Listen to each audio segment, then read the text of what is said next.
अस्सलामुअलैकुम वरहमतुल्लाहि वबरकातुहू।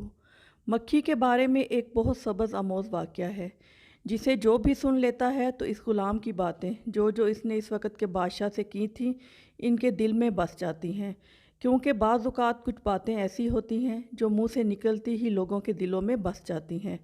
ऐसा ही एक वाक़या खरासान बादशाह के साथ पेश आया। एक दिन खरासान का बादशाह शिकार खेल कर वापस आने के बाद तख्त पर बैठा था। थकावट की वजह से इसकी आंखें बोझल हो रही थीं। बादशाह के पास एक ग़ुलाम हाथ बांधे मोदब खड़ा था।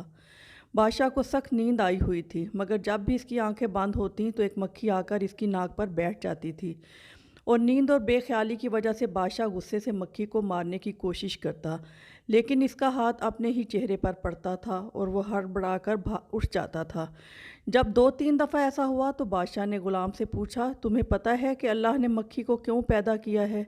इसकी पैदाइश में अल्लाह की क्या हिकमत पोशीदा है?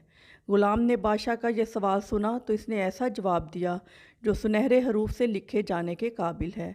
ग़ुलाम ने जवाब दिया, बादशाह सलामत, अल्लाह ने मक्खी को इसलिए पैदा किया है कि बादशाहों और सुल्तानों को ये एहसास होता रहे कि बाज़ औक़ात इनका ज़ोर एक मक्खी पर भी नहीं चलता। कहते हैं कि बादशाह को इस ग़ुलाम की बात इतनी भाई कि इसने इसे आज़ाद करके अपना मुशीर मुकर्रर कर दिया। आपको आज की स्टोरी पसंद आए तो आपसे रिक्वेस्ट है वीडियो को लाइक कीजिएगा और बहुत सी अच्छी अच्छी स्टोरी सुनने के लिए चैनल को सब्सक्राइब भी ज़रूर कीजिएगा। बहुत शुक्रिया। अल्लाह हाफिज़।